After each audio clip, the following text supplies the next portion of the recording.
So you expose pregnant rodents to THC, it throws off the omega-3 6 balance, and then the offspring end up having effects down the road.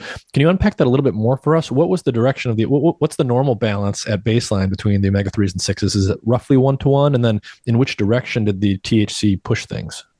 Yeah, ideally, I mean, it sort of depends on the species we're talking about. And rats generally want to have a bit more omega-3 than omega-6. Okay. And this did the opposite. So this up the levels in most of the brain areas we looked at, up the levels of omega-6, decrease the levels of omega-3. Within the brain. And I'm sorry? Within the brain.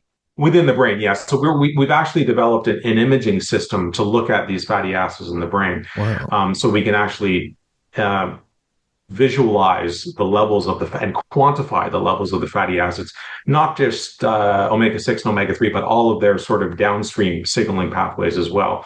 And so what we were able to show was that ultimately, we see this disbalance between them, and we see an upregulation of omega-6, downregulation of omega-3.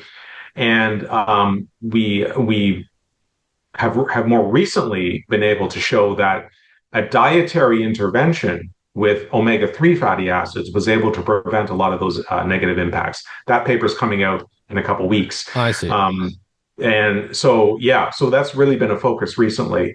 And that was, of course, a dietary intervention that we gave the pregnant rats while they're being exposed to the THC. And we were able to block a lot of those negative impacts that was protective all the way into early adulthood. I see.